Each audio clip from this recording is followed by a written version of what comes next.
பாருன்னு சொல்லிட்டு நான் போட்ட உப்பை தூக்கி எவ்வளோ உப்பு போட்டேன்னு காமிச்சு கொடுத்துருச்சு.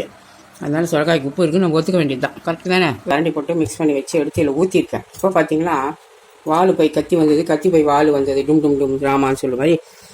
இன்னும் வந்து அந்த புளிப்பு வாசனை எல்லாமே அது போய் அடிச்சு விட்டுருச்சு. அதனால் வெளியவே வச்சுக்கிறேன் ஒரு 2. ஹாய் ஃப்ரெண்ட்ஸ், எல்லாருக்கும் வணக்கம். Welcome back to mom 60. இன்றைக்கி பார்த்தீங்கன்னா மணி வந்து 8 ஆகுது. அதாவது சனிக்கிழமை. என்ன செய்யலாம் அப்படிங்கிறது பார்க்கலாம். இதே வந்து நான் ஒரு சொதப்பல் வேலை பண்ணிட்டேன். அது என்னன்னு இப்போ சொல்லவும் முடியாது. அப்புறம் வந்து இட்லி மாவு கொஞ்சம் அரைச்சி வச்சுருந்தேன். அது பார்த்தீங்கன்னா கொஞ்சம் உளுந்து கம்மியாக இருந்தேன். நான் அதுலேருந்து உளுந்தை கொஞ்சம் எடுத்து நான் வடை சுட்டுறதுனால கொஞ்சம் உளுந்து கம்மி. அதனால் ஒரு பிடி ஊற வச்சு நைட்டு அரைச்சி இந்த அரைச்ச மாவு கரண்டி போட்டு மிக்ஸ் பண்ணி வச்சு எடுத்து இதில் ஊற்றிருக்கேன். இப்போ பார்த்தீங்கன்னா வால் போய் கத்தி வந்தது, கத்தி போய் வால் வந்தது, டும் டும் டும் ராமான்னு சொல்ல மாதிரி. இன்னும் வந்து அந்த புளிப்பு வாசனை எல்லாமே அது போய் அடிச்சு விட்டுருச்சு. அதனால் வெளியவே வச்சுக்கிறேன். ஒரு 2 ஹவர் கழிச்சு ஃப்ரிட்ஜில் எடுத்து வைக்கலான்னு. பச்சை மாவு வாசனையும் அடிக்குது. அடுத்து இங்கே ஒரு வேலை என்ன பண்ண பார்த்தீங்கன்னா, அந்த இட்லி மாவுலேயே 2 கரண்டி எடுத்து போட்டு அரிசி மாவு மிக்ஸ் பண்ணி வச்சேன். நைட்டு ஆஃபாக சொல்லலாம். அது பார்த்தா அதுவும் பிடிக்கவே இல்லை. ஒன்று சுட்டு பார்த்துட்டு அத்துக்கு போட்டாச்சு, வச்சாச்சு ஒரு பக்கம். அடுத்து என்ன பண்ணலாம் அப்படின்னு யோசித்தேன் டிஃபனுக்கு. அப்புறம் இது ஒரு ஐடியா வந்தது. என்ன பார்த்தீங்கன்னா, இப்போ என்ன பண்ணிகிட்ருக்கேன், கொஞ்சம் எண்ணெயை வந்து இந்த டம்ளரில் தடவுறேன். ஓகேங்களா? அதே மாதிரி எல்லா டம்ளர்லேயும் தடவிட்டோம். நான் ஒரு 3 டம்ளர் தான் எடுத்துருக்கேன். எல்லாம்னா ரொம்பலாம் கிடையாது. தடவிட்டு காட்டு. இப்போ வந்து இட்லி மாவே எடுத்துக்கலாம் முடிவு பண்ணிட்டேன் கடைசியில். இப்போ பார்த்தீங்கன்னா இந்த எண்ணெய் தடவணும் இல்லைங்களா, டம்ளர் அதில் வந்து ஒரு 1.5 கரண்டியோ 2 கரண்டி 2 இட்லி ஆகிற மாதிரி நம்ம ஊற்றிட்டு இதுக்குள்ளே வச்சிடலாம். இதே மாதிரி எல்லாத்துலேயும் ஊற்றிடலாம். 2 2 4 6 இட்லி கணக்கு 2 பேருக்கு. அவ்வளோதான். ஒரு 3/4 கீழே தான் ஊற்றிருக்கேன். இதுக்குள்ளே வச்சு விட்ருவோம். இங்கே வேறு ஊற்றிருக்கேன், அதையும் வச்சிடலாம். இப்போ என்ன பார்த்தீங்கன்னா, நம்ம இட்லி தான் பண்ணுறோம். இட்லியே கொஞ்சம் வித்தியாசமாக பண்ணுறோம், அவ்வளோதான். இப்போ நம்ம எதில் வச்சுருக்கோம் பார்த்தீங்கன்னா, எலக்ட்ரிக் ரைஸ் குக்கரை தான் ஆன் பண்ணியிருக்கேன். தண்ணி இன்னும் சுடலை, சுடாமல் தான் வச்சுருக்கேன். நான் ஆன் பண்ணிட்டேன், ஆனால் சுடலை. 3 டம்ளரில் வந்து இட்லி மாவு ஊற்றிட்டேன். இப்போ அப்படியே மூடி வச்சிடலாம். க்ளோஸ் பண்ணி 10 நிமிஷம் ஆகட்டும். வெந்த பிறகு நம்ம பார்க்கலாம். காலையிலேயே பார்த்தீங்கன்னா ஒரே புழுக்கம் தாங்கலை. அதனால பார்த்தீங்கன்னா எக்ஸாஸ்ட் ஃபேனையும் ஓட விட்டாச்சு. எப்பவும் போல் ஹாலில் ஃபேனு காலையில் எழுந்திரிச்சோடனே ஓடும். எங்கள் வீட்டில் சம்மர் டைமில் நைட்டு படுக்கிற வரைக்கும் அதுக்கு நான் ஸ்டாப்பாக ஓடும். அப்படி தான் ஓடிட்டுருக்குது. பயமாக இருக்குது வெயில். இங்கே வந்து கீரை வீட்டிலேருந்து எடுத்தது, மாடியில் தொட்டிலேருந்து. இங்கே பாருங்கள் எவ்வளோ நல்லா இருக்குது கீரை. எல்லாம் க்ளீன் பண்ணிவிட்டேன். அப்படியே எடுத்து வச்சா பொரியலும் செய்யலாம், ஏதாவது பண்ணிக்கலாம். அப்படியே காத்தாரட்டுன்னு வச்சுருப்பேன். இந்த இட்லி வேகிறதுக்குள்ளே இன்னொரு வேலையை பார்த்துடலாம். பேனை வந்து வாஷ் பண்ணி தண்ணி கொதிக்க வச்சு ஊற்றியாச்சு. அடுத்து நம்ம என்ன செய்யலாம் அப்படிங்கிறத பார்க்கலாம். இந்த வேலையை முதலே செஞ்சுருக்கலாம். என்னமோ சொல்லுவாங்க வேலை அமட்ட வேலைன்னு சொல்லிட்டு. இப்போ வந்து நல்லெண்ணெய் ஊற்றிக்கலாம். கொஞ்சம் தாராளமாக தான் ஊற்றுறேன். ஒருத்தர் கமெண்ட்டில் போட்டிருந்தாங்க, இவ்வளோ ஊற்றினா எப்படி ஆயுசு இருக்கும், கம்மியாயிடும்னு. என்ன பண்ண முடியும்? வேலையத்தை அமட்ட வேலைன்னா வேலை இல்லாதவன் அமட்ட வேலை பார்ப்பான் அப்படின்ற மாதிரி ஒரு அந்த காலத்தில் ஒரு பழமொழி உண்டு. ஆனால் அது இந்த காலத்தை பொறுத்த வரைக்கும் ரொம்ப தப்பு. அமட்ட வேலை அப்படிங்கிறது வந்து நமக்கே தெரியும், பியூட்டி பார்லர் தான். அதுதான் இன்றைக்கி நாட்டில் கொடி கட்டி பறந்துட்டுருக்கு. அந்த காலத்தில் ஏதோ அது இல்லை, அதனால அப்படி தப்பாக பழமொழி சொல்லிட்டாங்கன்னு நினைக்கிறேன். அந்த அமட்ட வேலையை தான் இப்போ நான் பார்த்துருக்கேன். என்ன பார்த்தீங்களா, இட்லி குண்டால் இட்லி ஊற்றாத என்னவோ புது ஸ்டைலாக ஏதோ பண்ணலான்னு ஆப்பத்தை சுட்டு சரி வராமல் இட்லி குண்டானில் ஊற்றாமல் டம்ளரில் வித்தியாசமாக நான் பண்ணிகிட்ருக்கேன். அதுக்கேற்ற மாதிரி அது டைம் எடுக்குமா இல்லையா? இதுதான் வித்தியாசத்துக்கு கிடைச்ச பலன். வித்தியாசமாக செஞ்சால் அதுவும் வித்தியாசமாக தானே இருக்கும். அதாவது நான் சொல்கிறது எப்படின்னா, வேக்காடு டைம் பார்த்தீங்களா, டைம் வேறு ஆகுது. இப்போ வந்து மிளகாப்பொடி எடுத்துருக்கேன், இட்லி மிளகாப்பொடி. எண்ணெய் காஞ்சிச்சு, ஸ்டவ் நிறுத்திட்டேன். கொஞ்சம் இட்லி மிளகாய் பொடி இவ்வளோ தான் இருக்குது. இது வந்து வெளியில் எடுத்து வச்சு நான் யூஸ் பண்ணிட்டு இருந்தது. நான் ஏற்கனவே சொல்லியிருக்கேன் இல்லைங்களா, கொஞ்சம் ஃப்ரிட்ஜில் வைப்பேன். இப்போ பாருங்க, இது வந்து ஃப்ரிட்ஜில் வந்து கொண்டு வந்திருக்கேன். கொஞ்சம் ஸ்டோர் பண்ணி வச்சுருந்தேன். ஏன்னா எப்போ வெளியே வச்சா அது பழசாயிடும். அதுக்காக தான். இப்போ இதுலேருந்து நல்லா ஒரு ஸ்பூன் அளவுக்கு போட்டுடும். போகிறோம், ரொம்ப வேண்டாம், பயமாக இருக்குது. எண்ணெய் எடுத்துக்கு வாய் வழியாக வரும். இப்போ இது அப்படியே சூடாக இருக்கட்டும். எல்லாருக்கும் எதுவும் இல்லைன்னா கை உடைஞ்ச மாதிரின்னு சொல்லுவாங்க. எனக்கு வந்து இந்த இட்லி மிளகா அப்படி இல்லைன்னு வச்சுக்கோங்களேன், கை உடைஞ்சா அப்படி. இப்போ வந்து இட்லி மிளகா அப்படி செய்யணும். அப்புறம் செய்யும்போது நான் காட்டுறேன் உங்களுக்கு. ரைஸ் குக்கரில் பார்த்தீங்கன்னா நம்ம ரைஸுக்காக தான் அந்த மாதிரி ஓல் வச்சுருப்பாங்க. ஆவி வெளியே போகணும், சாதம் பொங்கக்கூடாதுன்னு. ஆனால் இட்லி பாத்திரத்தில் எப்படி இருக்கும், கம்ப்ளீட்டாக க்ளோஸ் பண்ணணும். அந்த அறிவு இல்லாமல் ரைஸ் குக்கர் மூடியை தூக்கி மூடி வச்சுருந்தேன் இவ்வளோ நேரம். இப்போ தான் யோசித்தோம், ஐயோ ஃபுல்லாக க்ளோஸ்டாக இருந்தால் தானே வேகணும். அதுக்காக வேறு முடிய போட்டாச்சு. இனிமேல் எப்படி தீயாக வேலை பார்க்கும் பாருங்கள் இந்த எலக்ட்ரிக் ரைஸ் குக்கரு. கரெக்ட் டைமில் எடுத்துடலாம்னு நினைக்கிறேன். இப்போ வந்து 10 நிமிஷத்துக்கு மேலேயே ஆகிடுச்சு. ஏன்னா நம்ம ஃபஸ்ட்டு வந்து வேறு மூடி போட்டிருந்தோம் இல்லைங்களா, அதனால். இல்லைனா 10 நிமிஷம் வெந்திருக்கோன்னு நினைக்கிறேன். இந்த டெஸ்டிங் வந்து ஃபுல்லாக ஒர்க் அவுட் எவ்வளோ டைம்னு என்னால் சொல்ல முடியாது கரெக்டாக. ஓகேவா? ரைஸ் குக்கர் எவ்வளோ நேரம் வேகுதுன்னு நம்ம செக் பண்ணோன்னா இன்னொரு நாளைக்கு பார்க்கலாம். இப்போ இட்லி பார்க்கலாம் வெந்துருச்சானே. ஒரு 10 நிமிஷமாக ஆயிடுச்சு, வெந்துடுச்சு நல்லாவே. இப்போ எடுத்துடலாம். இப்போ சூடாக இருக்குது. நான் அப்படியே எடுத்து குழாய் கடையில் பேக் சைடு காமிச்சு விட்டுறேன். நான் சீக்கிரம் எடுக்கணும்னு பொறுமை இல்லை, ஏன்னா டைம் ஆயிடுச்சு. 9 மணி ஆயிடுச்சு. 9 மணி ஆயிடுச்சு. பசி எடுக்க ஆரம்பிச்சிருச்சு. அவ்வளோதான். இப்போ கொஞ்சம் தண்ணி எப்போ போல் இட்லியில் தொளிச்சு விட்டுடுவோம். பார்க்கலாம், ஒரு 1 நிமிஷம் ஆகட்டும். இப்போ இன்னுமே சூடாக தான் இருக்குது. அவசரப்பட்டா எப்படி? பொறுமை வேணும். பொறுமை அவசியம். ஆனால் பொறுமை இல்லை. கொஞ்சம் தண்ணியை தெளித்து விட்டுட்டு இப்படியே சைடில் வந்து எடுத்து விட்டேன் கத்தியில். அதே மாதிரி இதையும் எடுத்துடலாம். இன்னும் ஒரு 2 நிமிஷம் ஆகணும். ஃபுல்லாக ஆறுனா தானே நம்ம இட்லி வந்து சாதாரணமாக அப்படியே தூக்கினா வராது. துணி போட்டால் தான் நம்மளுக்கு நல்லா வரும். ஓகே, இப்போ இதை அப்படியே கவுத்திடலாம். இப்படி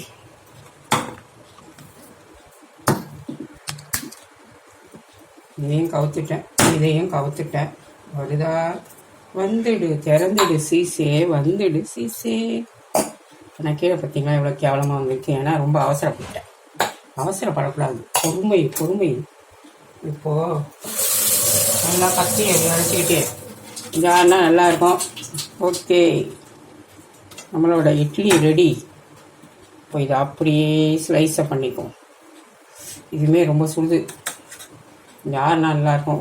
ஒரு நிமிஷம் ஆகட்டும். எப்படியோ ஒரு வழியாக சுட எப்படி நான் பண்ணி வச்சுட்டேன் ஒரு வழியாக. சரி போகட்டும், நம்ம தான் சாப்பிட போகிறோம். ஏன்னா வேற யாருக்கா வைக்கிற மாதிரி இருந்தால் கொஞ்சம் அழகாக பார்த்துக்கலாம். நம்ம தான் சரி பார்ப்போம். ஒரு நாளைக்கு அப்படி தான் சொதப்போம். இப்போ வந்து ஸ்டவ் ஆன் பண்ணிட்டேன்.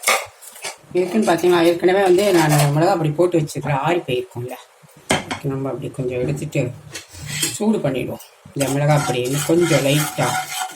இட்லி வந்து எப்பயுமே நல்லா ஆறினப்புறம் கட் பண்ணோம். அது உங்களுக்கே தெரிஞ்சிருக்கோம். நான் வந்து இந்த மாதிரி வேலை பண்ணிட்டேன். சரி ஓகே விடுங்க, என்ன பண்ணுறது. பண்ண வேலை தப்பு, அமட்ட வேலை. அதுக்கு அனுபவிச்சு தானே தீரணும். இப்போ இது அப்படியே சூடாயிடுச்சா? இப்போ தூக்கி ஒரு இட்லியாக அப்படி வச்சு விட்டு அப்படியே போட்டு மிளகா அப்படி பத்துமானாலும் எனக்கு தெரியலை. போட்டுட்டு அப்படியே திருப்பி விட்டுற வேண்டியது தான். யாரோ கமெண்ட்டில் சொன்ன மாதிரி இவ்வளோ எண்ணெய் ஊற்றினா என்ன ஆகுன்னு. ஒரு நாளைக்கு ஊற்றி சாப்பிடுவோம். அப்படி தானே பொடி இட்லி செய்கிறாங்க. எண்ணெய் ஊற்றினா எப்படி பொடி இட்லி செய்ய முடியும்? இது பொடி இட்லி, அதாவது மிளகாய் பொடி இட்லி இது பேர்.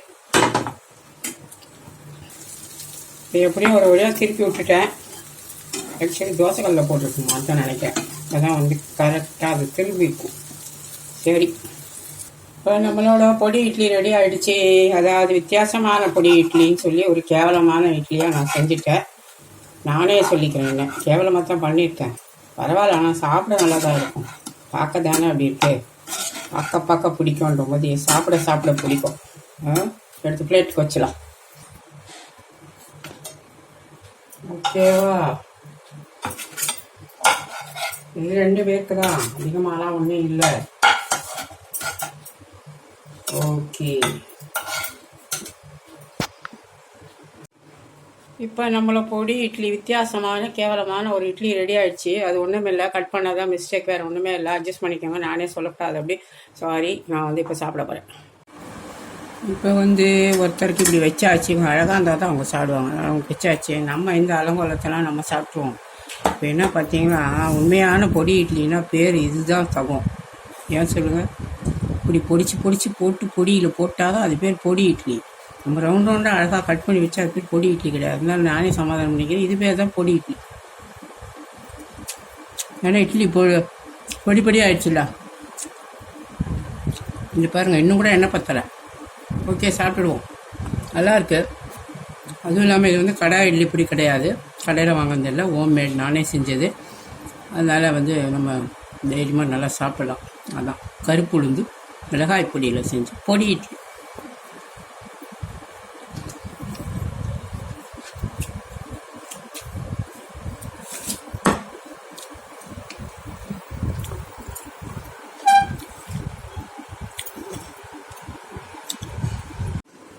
பார்த்தீங்களா, மணி வந்து 12 ஆக போகுது. இப்போ தான் 10 நிமிஷத்துக்கு முன்னாடி எந்திரிச்சு வந்தேன். எனக்கு ஒரே தூக்கம் வந்து சாதம் அரிசி மட்டும் ஒரு 3/4 அளவுக்கு கழுவி ரைஸ் குக்கரில் வச்சுட்டேன். இப்போ தான் அடுத்து இங்கே வந்து என்ன சொரக்காய் ஒன்று சின்னது இருந்தது, கட் பண்ணி வச்சுருக்கேன். வெங்காயம் தக்காளியை கட் பண்ணி வச்சுருக்கேன். அதுக்கப்புறம் இங்கே வந்து நெத்திலி, காஞ்ச நெத்திலி வந்து வாஷ் பண்ணி எடுத்து வச்சுருக்கேன். புளி தண்ணி வச்சுருக்கேன். இப்போ வந்து ஃபஸ்ட்டு இங்கே ஒரு பேனை போட்டேன். இது வந்து முதல்ல நம்ம கொஞ்சமாக ரசம் தாளிச்சிக்கலாம். ஏன்னா நம்ம கவிச்சி செய்யறோம்ல இன்னைக்கு, அது கொஞ்சம் ரசம் வேணும். ரசம் இல்லைன்னா சாப்பிட முடியாது. இல்லாட்டி வெயிலுக்கு ரசம் எல்லாமே கூட ஓட்டிடுவேன். அந்த கவிச்சி இருந்தால் கண்டிப்பாக வேணும் இல்லையா? இருந்தாங்க கொஞ்சமாக கடுகு சீரகம், அது எப்பவும் போல் நான் காட்டில் ரசம் அது அங்கே பொரியட்டும். அதுக்கெல்லாம் இங்கே வந்து ஒரு 3 ஸ்பூன் ஆயில் எடுத்துருக்கேன். இது வந்து நம்ம அந்த நெத்திலி சொரக்கா போட்டு தான் இன்றைக்கி செய்ய போகிறோம். அதனால் கொஞ்சம் கடுகு, கொஞ்சமாக சீரகம் போட்டுக்கலாம். அது பொரியறதுக்குள்ளே இங்கே வந்து ரசத்துக்கு கொஞ்சமாக கரைச்சி வச்சுருக்கேன். இதை சேர்த்து விட்டுறேன்.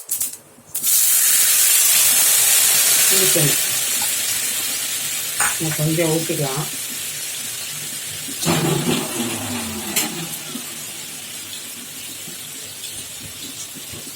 இங்கே வந்து ஒரு தக்காளி வந்து பூண்டு போட்டு அப்படியே அரைச்சி வச்சுட்டேன்.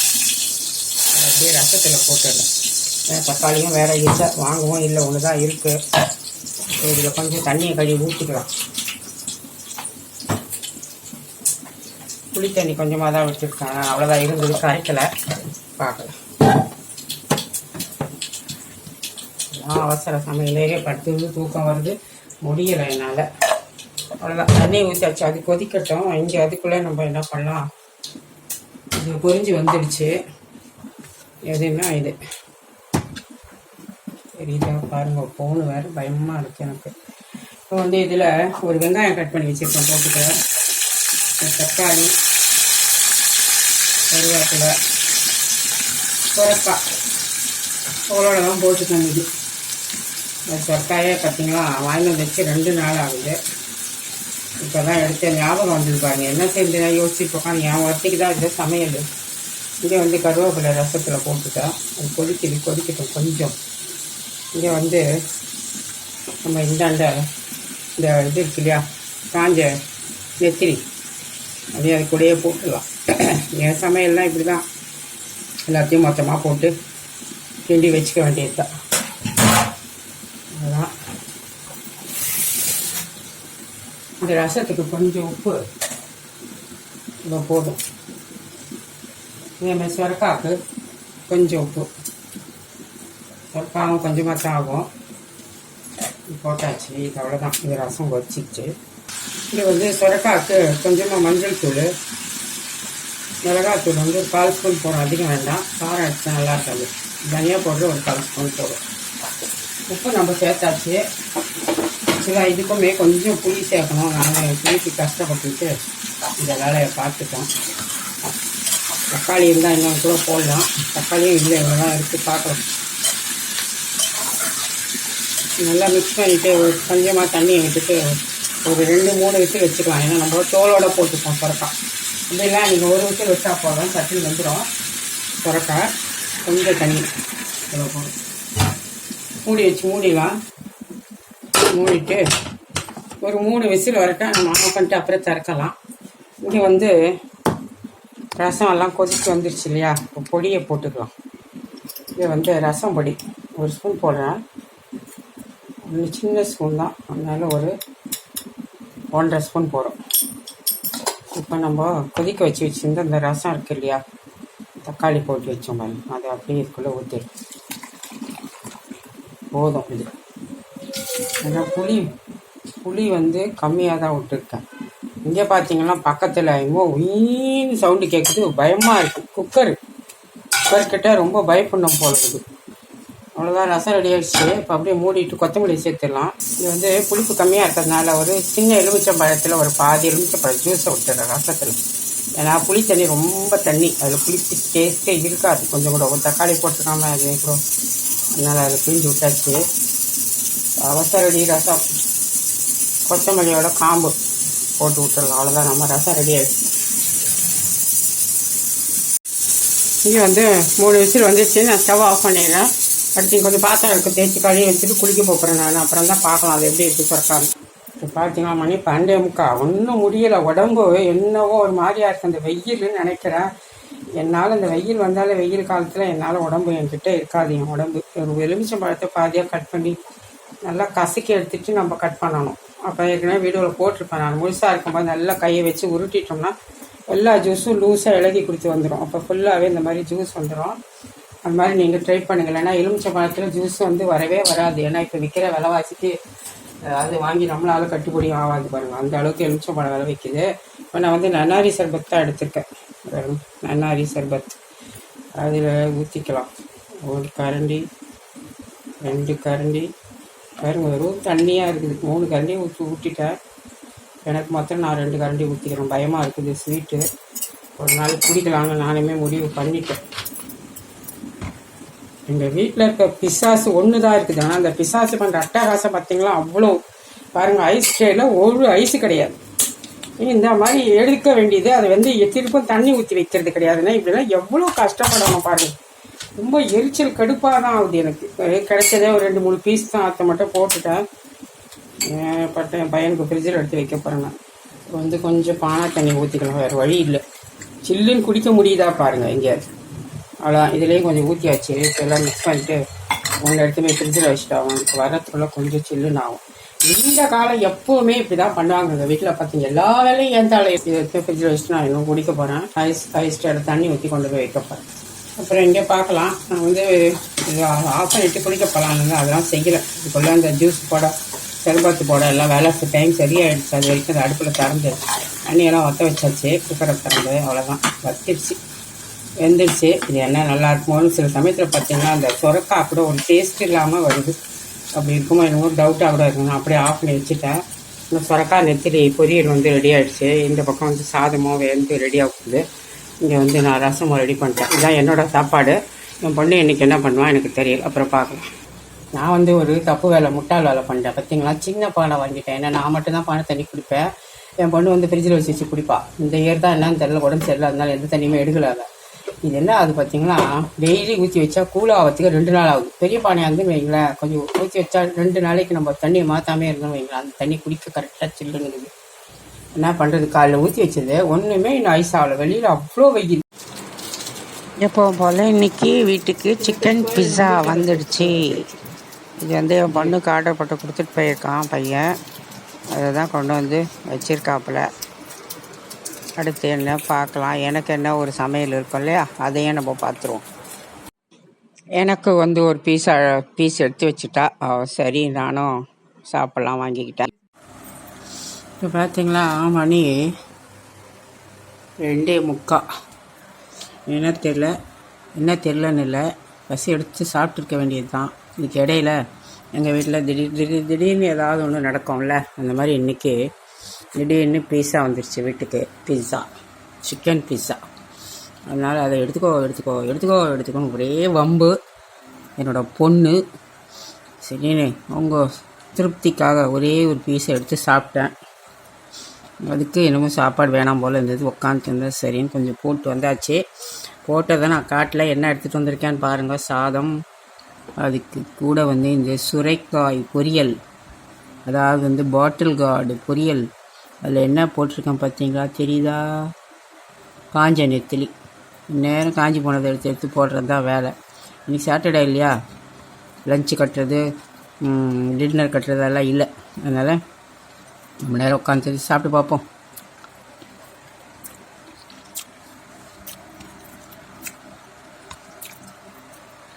நல்லாயிருக்கு. ஆனால் எதையாவது ஒன்று முன்னாடி வாய்க்குள்ளே போட்டுட்டு வைங்களா சாப்பிட்றதுக்கு.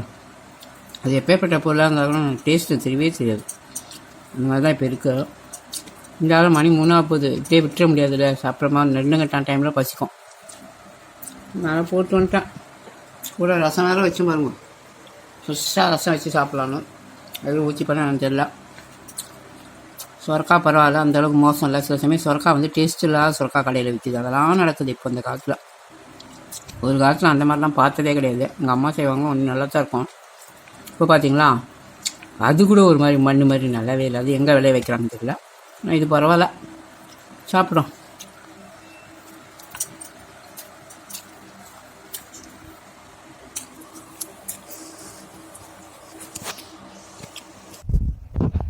இப்போ வந்து கொஞ்சம் பசி சாப்பிட்டாச்சு. அடுத்த ரசம் வந்து ஃப்ரெஷ்ஷாக இருக்குது, ஊற்றிக்கலாம்னு ஊற்றிக்கிட்டேன். இந்த வீட்டில் பண்ண ரசம் பொடி, அந்த வீடியோ தான் வந்து வரும். இனிமேல் அப்லோட் பண்ணிட்டேன்னா என்னன்னு தெரியல, பார்க்கலாம். வரும் இந்த ரசம் பொடி எப்படி பண்ணேன் அப்படிங்கிறது. ஏற்கனவே ஒரு நாள் வச்சுட்டேன், ரசம் நல்லா தான் இருந்தது. இன்றைக்கி தான் செகண்ட் டைம் விட்டேன். சுரக்காய் பார்த்தீங்களா கொஞ்சம் உப்பு தெரியுது. ரெண்டாவது வாட்டி கொஞ்சம் அள்ளி போட்டேன் பார்த்தீங்களா, லேசாக உப்பு தெரிக்குது.